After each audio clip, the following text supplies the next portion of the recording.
Epístola do apóstolo Paulo aos Colossenses, capítulo 1. Pastor Kleber já leu, inclusive já leu dos versos 1 a 12, então não vou nem precisar ler, então vamos continuar do 13, tá bom? Que é exatamente onde eu quero focar essa noite, dos versos 13 ao 17. Colossenses 1, de 13 a 17, diz assim a palavra do Senhor: Pois Ele nos resgatou do domínio das trevas e nos transportou para o reino do seu Filho amado, em quem temos a redenção, a saber, o perdão dos pecados. Ele é a imagem do Deus invisível, o primogênito de toda a criação, pois nele foram criadas todas as coisas, nos céus e na terra, as visíveis e as invisíveis, sejam tronos ou soberanias, poderes ou autoridades, todas as coisas foram criadas por ele e para ele. Ele é antes de todas as coisas e nele tudo subsiste. Até aqui por enquanto. Senhor Deus, mais uma vez nós te damos graças pela tua palavra e pedimos, Senhor, entendimento, discernimento do teu Espírito Santo nessa hora, Pai. Fale conosco mais uma vez através da tua palavra, Senhor Deus, e que possamos, como eu sempre tenho dito, Senhor, não sermos somente ouvintes, mero ouvintes, mas praticantes da tua palavra. Em nome santo de Jesus é que nós oramos. Amém.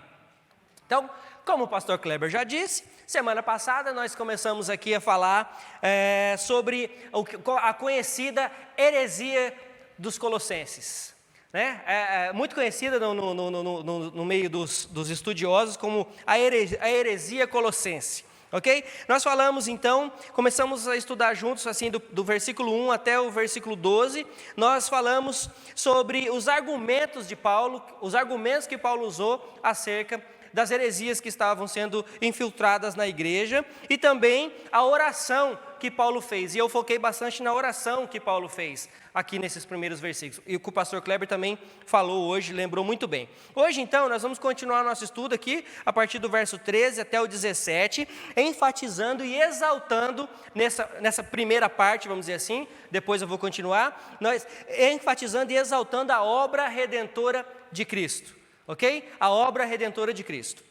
Lembra, Paulo estava rebatendo uma das heresias que os gnósticos estavam infiltrando na igreja, que se o corpo é matéria, ok? O corpo é matéria, então o corpo, se ele sendo matéria, ele é essencialmente mal. Portanto, seria impossível Deus, que é espírito, ter sido encarnado para nos salvar. Era o que eles rebatiam. Eles estavam falando que a obra redentora de Cristo, na verdade, não era verdadeira. Por quê? Cristo não era Deus. Cristo não poderia ser Deus. Por quê? Porque Cristo era matéria, era corpo. Então, Deus sendo Espírito, Cristo não poderia ser Deus. E, mesmo que se Jesus fosse Deus, Ele não poderia ter morrido na cruz. Então, para eles não criam na Trindade, eles não criam no Pai, no Filho e no Espírito Santo, eles não criam no poder da ressurreição e ainda denegriam ou diminuíam, vamos dizer assim, a obra redentora de Cristo na cruz. E Paulo foi enfático, aqui principalmente nesses versos, ok? E é sobre isso que eu quero falar. Então, primeiro eu quero fazer algumas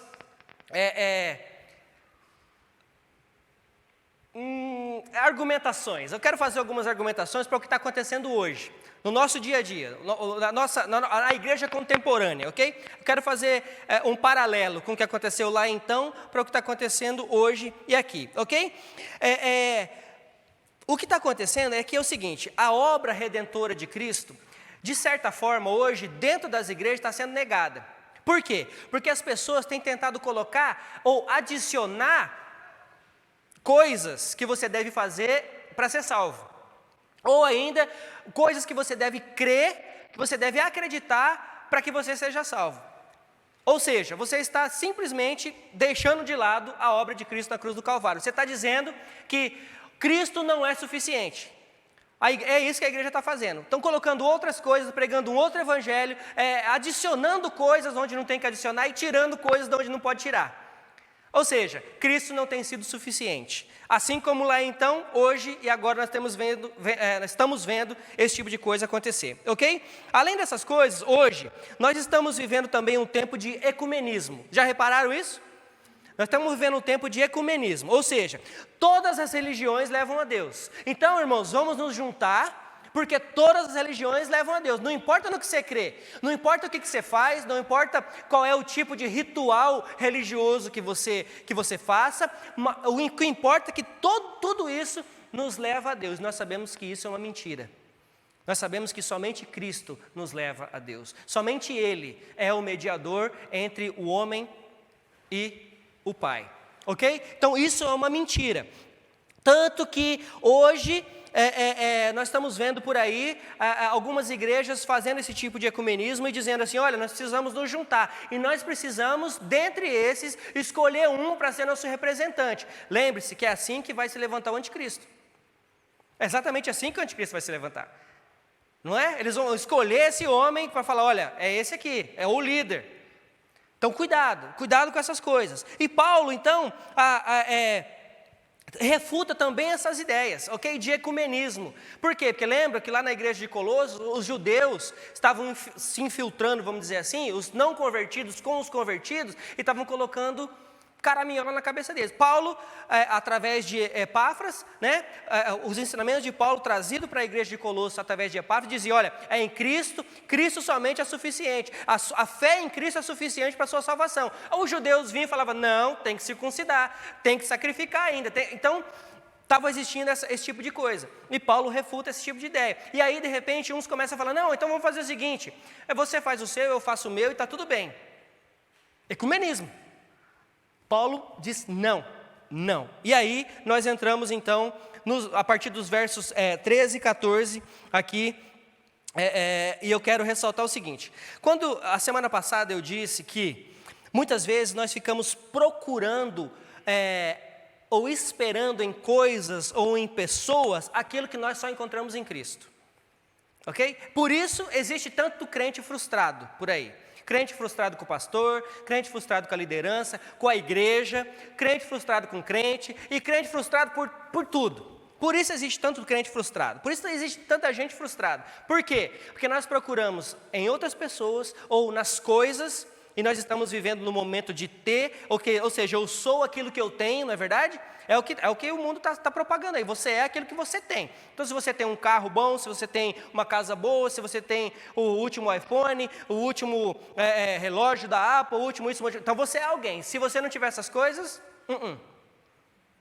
ok? Não estou falando que isso é ruim não, eu tenho o relógio, tenho o iPad, não tem problema ter. O problema é quando as pessoas procuram a felicidade nessas coisas. Aí é o problema. Eu só sou feliz se eu tiver. Se eu não tiver, eu não sou feliz. Então nós estamos procurando felicidade além de Cristo, fora de Cristo, coisa que não vai acontecer, não vai haver, ok? Quando nós fazemos isso, gente, ou quando passa isso pela nossa cabeça, de certa forma nós estamos esquecendo da importância e da grandeza da obra de Cristo em nosso favor. Ok? Então nós não podemos esquecer essas coisas. Nós ficamos insatisfeitos, saímos por aí buscando ser massageados, ou seja, massageados onde? No nosso ego, nos nossos ouvidos, nas nossas vontades. Deus tem que fazer a minha vontade, as pessoas têm que falar aquilo que eu quero ouvir e o meu ego tem que ser massageado. Aí nós saímos por aí procurando essas coisas. Quando ao invés disso nós encontramos confronto, não, está errado, não é isso que a palavra diz, você está indo pelo caminho errado, o que acontece? Insatisfação. A verdade é essa. Ok? Então, o verso 13, então, que nós acabamos de ler, diz o seguinte, vamos ler mais uma vez o verso 13. Pois ele nos resgatou do domínio das trevas e nos transportou para o reino do seu Filho amado. Esse verso está falando de libertação. Olha, pastor Leandro falando de libertação, hein, pastor Kleber? Está vendo? Exatamente, libertação. Vamos falar sobre libertação espiritual agora. Ok? Mas vamos falar o que realmente significa essa libertação espiritual, ok? A Bíblia nos ensina o seguinte, Satanás é o príncipe desse século, ok? O maligno, o tentador, o pai da mentira. A Bíblia chama esse reino de Satanás de reino da escravidão, ok? Vamos entender bem isso. Esse reino da escravidão também é chamado do reino do pecado, ou seja, quem não está em Cristo, ou seja, livre dessa escravidão, está escravo de Satanás por causa do pecado, ok? Então, esse reino é totalmente contrário a Deus. Esse reino de Satanás, o reino do pecado, é totalmente contrário a Deus, porque ele nega a Deus, ele rejeita a cruz e destrói as pessoas, ou seja, totalmente contrário a Deus. E o homem natural, adivinha só, nós, como homens naturais, como seres naturais que somos, não temos condições de nos libertar desse reino de trevas. Por quê? Porque na nossa natureza humana, caída, adâmica, nós gostamos de viver ali. A verdade é que nós gostamos de viver no pecado. Se não for Cristo atuando em nossas vidas, se não for o Espírito Santo atuando em nós, nós queremos viver no pecado. Nós queremos essas coisas, nós gostamos disso. Cristo, portanto, é o único que pode nos trazer libertação desse cativeiro de trevas. Ok? A libertação vem de Cristo e somente dele, ponto final. Para que não haja mais dúvida, a libertação vem de Cristo e somente dele. Isaías, falando sobre o Senhor, ele diz o seguinte, Isaías 42, versos 6 e 7. Isaías 42, versos 6 e 7 diz assim: Eu, o Senhor, o chamei para a justiça. Segurarei firme a sua mão, eu o guardarei e farei de você um mediador para o povo e uma luz para os gentios, para abrir os olhos dos cegos, para libertar da prisão os cativos e para livrar do calabouço os que habitam na escuridão. O profeta Isaías aqui está falando sobre perdão de pecado, sobre libertação espiritual. É disso que ele está falando. Em Atos capítulo 26, Paulo, ele está à frente do rei Agripa, ok? E ele está ali se defendendo das acusações. Paulo, Atos capítulo 26. Atos capítulo 26, verso 17 e 18, ok? Paulo, então, ele está se defendendo das acusações contra ele, de frente ao rei Agripa. E ele fala o seguinte, olha, estou aqui parafraseando, mas Paulo diz o seguinte: não sou eu que estou dizendo, mas Cristo me revelou isso. Diz o seguinte: eu o livrarei do seu próprio povo e dos gentios, os quais eu envio para abrir-lhe os olhos e convertê-los das trevas para a luz, e do poder de Satanás para Deus, a fim de que recebam perdão dos pecados e herança entre os que são santificados pela fé em mim. Libertação espiritual. Das trevas para a luz, para que sejam perdoados, para que sejam libertos da escravidão do pecado. Em Cristo, e somente em Cristo, é que podemos ser verdadeiramente livres das amarras de Satanás. Ok? Por isso que o verso 13 de Colossenses 1 diz que Cristo nos transportou das trevas para a luz. O que é transportar, gente? Transportar é mudar de lugar. É sair de um lugar para o outro. Quando você transporta alguma coisa, você tira de um lugar e coloca no outro. Ele nos transportou das trevas para a luz, ok? Da escravidão para a liberdade, da condenação para o perdão, do inferno para o céu. Ele nos transportou, ele nos resgatou, ok? E agora o verso 14, que eu vou ler de novo com vocês, diz o seguinte: em quem temos redenção, a saber, o perdão dos pecados. Redenção significa, eu vou colocar aqui em termos bem práticos para a gente entender bem, tá bom? Eu vou entrar mais sobre isso, mais a fundo sobre isso mais para frente, mas em termos práticos hoje, para a gente só memorizar, redenção significa pagar o preço por alguém, ok? Pagar o preço por alguém. Por exemplo, um escravo, ok? O escravo era redimido quando alguém ia até o seu senhor e dizia: olha, eu pago o preço por esse escravo. Exatamente o que Cristo fez por nós. Cristo pagou o preço por nós na cruz, ok? Então Ele nos redimiu do quê? Da ira de Deus. Ele nos tirou da ira de Deus, Ele nos tirou da escravidão e nos transportou para a luz. Ok? Então, Cristo, Ele nos comprou das amarras perversas de Satanás. E o preço dessa redenção, ela não foi ouro e prata. Ela custou o sangue. Ela custou o sangue do Cordeiro Imaculado de Deus para redenção dos seus, para perdão dos nossos pecados. Agora, portanto, pertencemos a quem? Uma vez que Cristo nos resgatou das amarras de Satanás, agora vivemos para quem? Para Cristo. Devemos viver para quem? Para Cristo. Agora somos propriedade de quem? De Cristo, porque Ele nos comprou, Ele nos redimiu, Ele pagou o preço por mim e por você. Então agora somos dele, pertencemos a Ele. Ele nos transportou das trevas para a luz, do inferno para o céu. Agora, portanto, pertencemos a Cristo e somente a Ele. Amém? Amém. Gálatas 3, dos versos 13 e 14 diz assim. Gálatas 3, versos 13 e 14 diz assim. Cristo nos redimiu da maldição da lei quando se tornou maldição em nosso lugar. Pois está escrito, maldito todo aquele que for pendurado no madeiro.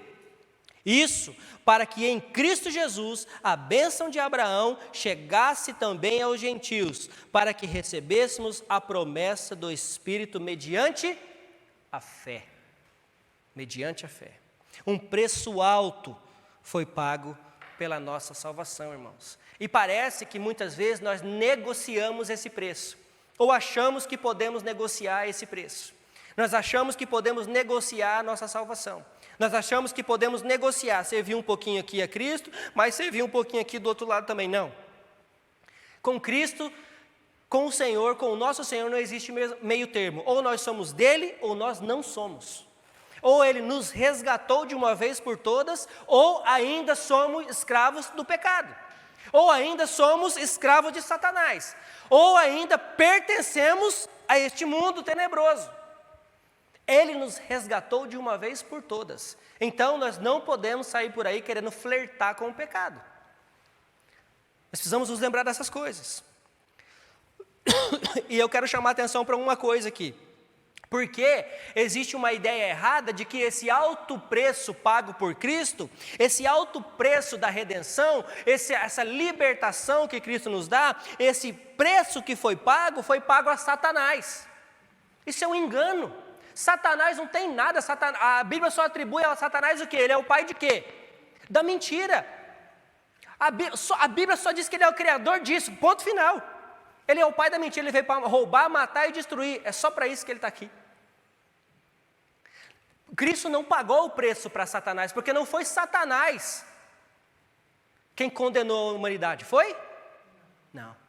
Cristo, Ele pagou o preço para o próprio Deus, para o próprio Deus. Em Cristo, Deus nos salvou da sua própria ira.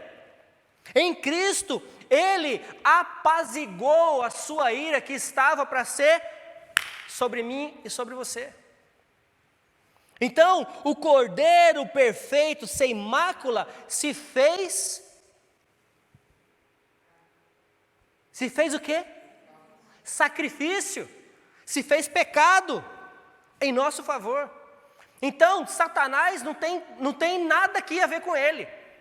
Ele tem lá os seus, vamos dizer assim, não posso dizer importância, porque importância não vem ao caso, mas ele tem lá, claro, nós não podemos também subestimar o inimigo, ok? Nós não podemos superestimar o inimigo achando que Deus vence Satanás aos 47 do segundo tempo, igual o jogo do Corinthians.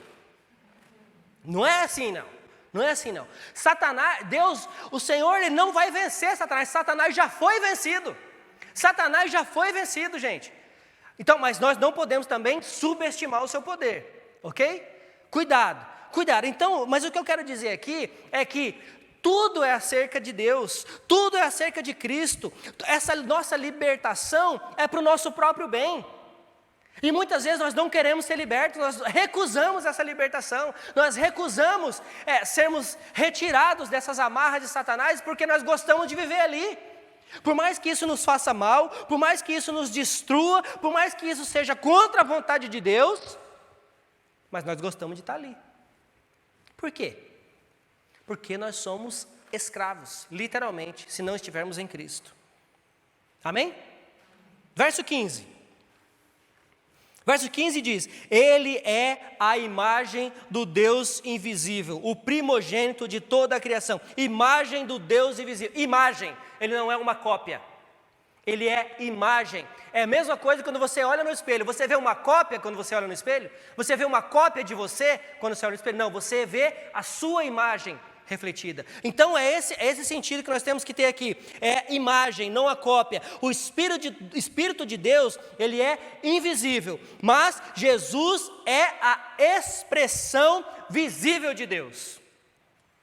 Ele mesmo disse em João 14,9. João 14,9, o Senhor Jesus mesmo diz: quem vê a mim, vê ao Pai. Hebreus 1,3 diz que Cristo é a expressão exata do ser de Deus. A expressão exata do ser de Deus. Apesar de Gênesis afirmar que nós somos criados à imagem e semelhança de Deus, nós não somos deuses. Viu, gente? Nós não somos deuses. Em nome de Jesus. Eu sei que tem gente por aí pregando que nós somos deuses, mas nós não somos. Nós não somos, ok? Mas, desculpe. Está seco.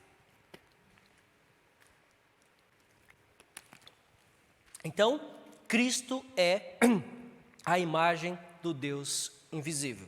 Nele habita corporalmente toda a plenitude da divindade. Colossenses 2,9. Nele habita corporalmente toda a plenitude da divindade. Primogênito. Nós temos a ideia de primogenitura como aquele que é o primeiro filho, o primogênito, né? Só que essa palavra usada aqui por Paulo não é isso que ela está dizendo. Primogênito aqui, como pensavam alguns, ou seja, se Cristo é o primogênito, então ele foi criado. Não, Paulo refuta também essa ideia dizendo o seguinte: ele é o primogênito da criação. Ou seja, essa primogenitura não é porque ele foi o primeiro, mas é um título, porque a ele, por ele, para ele, por ele, foram criadas todas as coisas. É esse sentido da primogenitura de Cristo. Ok? Significa que o Senhor Jesus é o primeiro em todas as coisas. Ele é o primeiro em importância em todas as coisas. Hebreus 1 e 2. Hebreus 1 e 2 diz: há muito tempo Deus falou muitas vezes e de várias maneiras aos nossos antepassados por meio dos profetas. Mas nesses últimos dias falou-nos por meio do Filho, a quem constituiu herdeiro de todas as coisas e por meio de quem fez o universo. Primogênito de Deus. Verso 16. Pois nele foram criadas todas as coisas, nos céus e na terra, as visíveis e as invisíveis, sejam tronos ou soberanias, poderes ou autoridades, todas as coisas foram criadas por ele e para ele. Cristo é a fonte de toda a criação. Ele não foi criado. Nele foram criadas todas as coisas. Cristo é o agente da criação. Tudo por meio dele.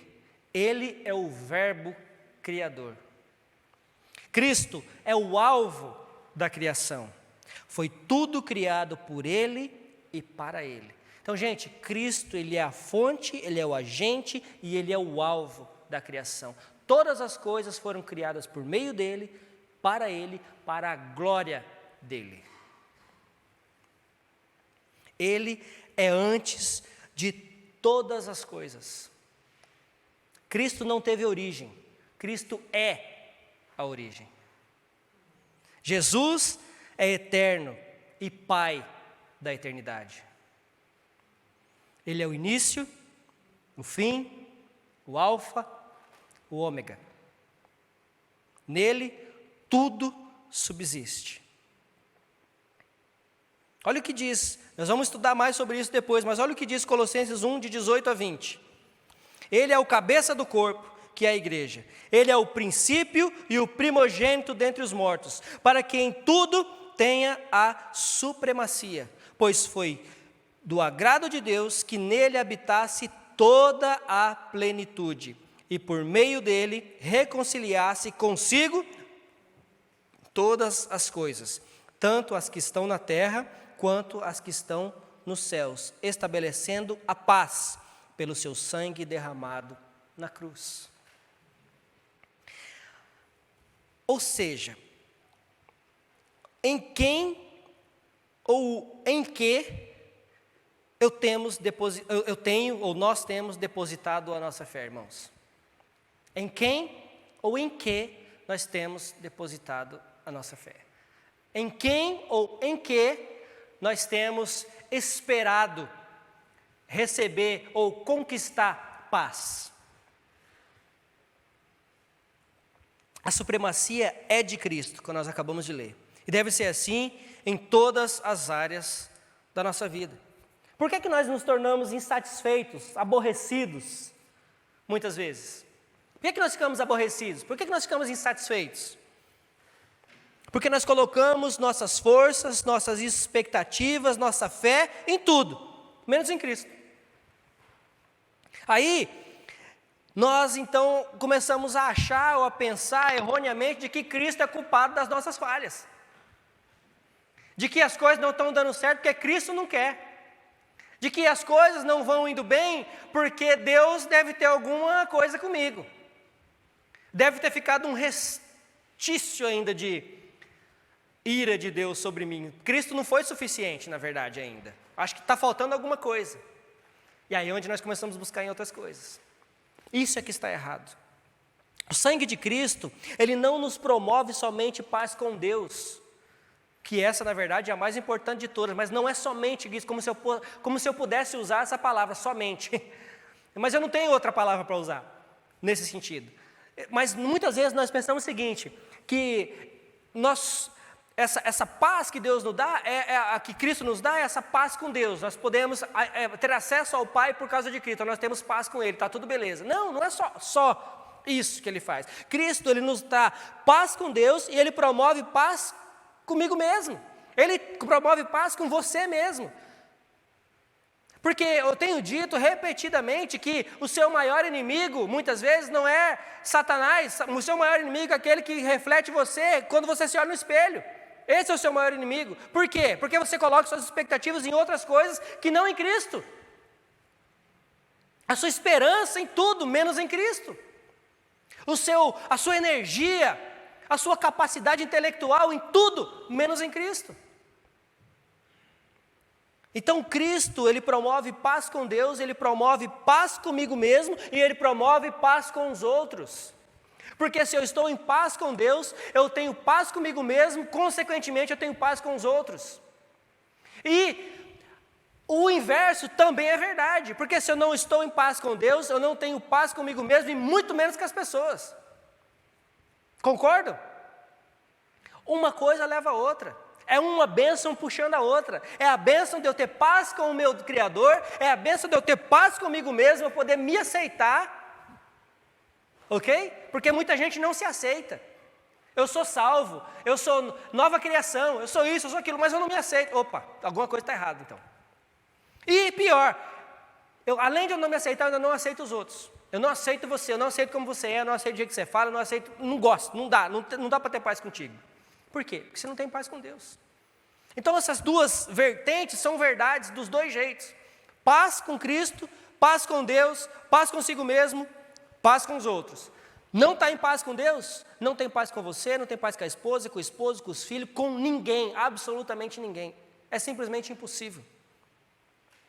O Senhor Jesus falando aos seus discípulos acerca do que lhe aconteceria, ok? Ele disse o seguinte, João 14, 27. João 14, 27 diz o seguinte, o Senhor Jesus dizendo, deixo a paz a vocês, deixo-vos a paz. A minha paz eu dou a vocês, não a dou como o mundo dá. Está vendo? Não é a paz do mundo, mas é a paz de Cristo. Desde que o mundo é mundo, o mundo tem guerreado para ter paz. O mundo faz guerra para ter paz, olha que legal.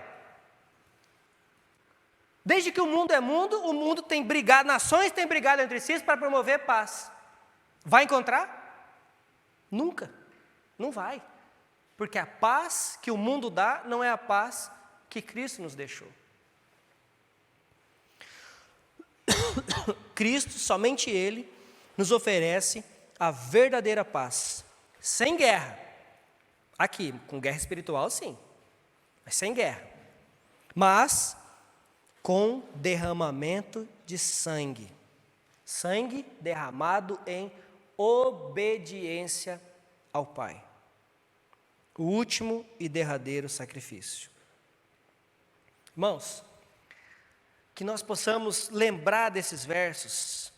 Ele é a imagem do Deus invisível, o primogênito de toda a criação. Todas as coisas foram criadas nos céus e na terra, visíveis e invisíveis, tronos, soberania, poderes, autoridades, tudo isso foram criadas por Ele e para Ele. Ele é antes de todas as coisas, nele todas as coisas subsistem. Por meio dele, somos reconciliados pelo sangue derramado na cruz. Que hoje nós possamos sair daqui voltando, se você por um acaso está meio que desviando o seu olhar, que nós possamos voltar os nossos olhos para Cristo, o autor e consumador da nossa fé. Que possamos voltar os nossos olhos, que possamos focar realmente os nossos olhos em Cristo. Porque só Ele pode me dar paz, só Ele pode te dar paz, só Ele pode te transportar das trevas para a luz, só Ele pode te dar salvação, só Ele pode te libertar das amarras de Satanás e te trazer para uma vida abundante. Só Ele pode fazer isso.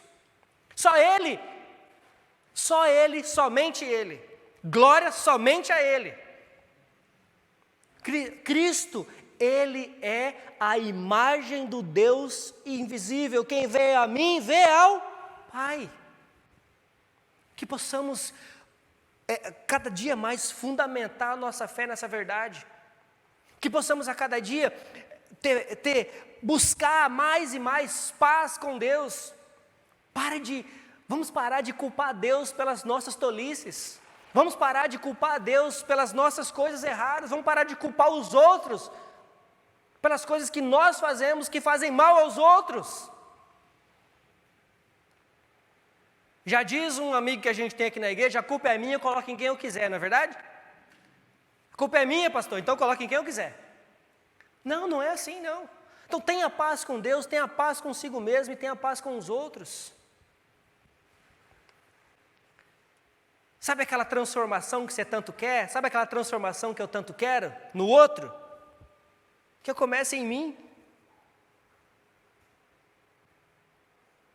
Irmãos, que essa paz, segundo diz a Bíblia, a paz que excede todo o entendimento, possa imperar nas nossas vidas. Que possamos nos afastar, que possamos fugir da aparência do mal e que possamos viver de maneira digna do Senhor. Que possamos focar, como eu disse, os nossos olhos nele, para que possamos ter a verdadeira paz. Em nome de Jesus. Amém? Amém. Vamos orar? Vamos levantar?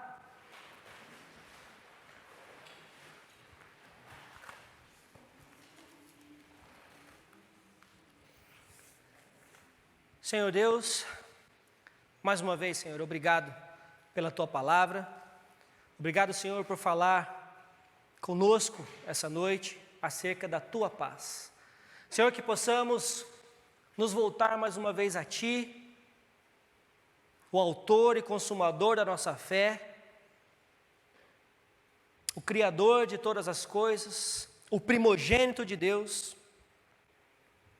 aquele que se fez sacrifício em meu favor, em nosso favor, que possamos voltar os olhos para o Senhor, nos lembrar daquilo que o Senhor fez por nós, para que nós pudéssemos ser resgatados, ó Pai, e que possamos viver de maneira digna disso, Senhor, do chamado celestial que nós temos, das trevas para a luz, para que possamos, Senhor Deus, ser sal da terra e sermos luz do mundo, para que os homens vejam as nossas boas obras e glorifiquem ao Senhor, porque todas as coisas são para o louvor da Tua glória, Senhor Deus.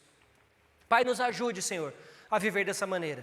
Senhor Deus, nos ajude a sairmos, ó Pai, do nosso comodismo. Ajude-nos, Senhor, a sairmos dessa zona de conforto em que muitas vezes nós nos enfiamos e não queremos, ó Pai, sair dela. Mas que em nome de Jesus, que possamos ser verdadeiramente livres em Ti. Que possamos ter paz contigo, paz conosco e paz com os outros. E que essa paz possa ser transmitida aos outros ao nosso redor. Que essas pessoas possam enxergar isso e querer também o Senhor. Que eles possam ver, que eles possam enxergar isso, sentir isso e dizer, eu quero essa paz. E que o Senhor nos use como agentes para a transmissão do Teu Evangelho, Senhor Deus. Em nome santo de Jesus, nós oramos, Te pedimos e Te agradecemos pela salvação por meio do Teu Cordeiro Imaculado, o nosso Senhor e Salvador Jesus Cristo. Amém, Senhor Deus. Amém.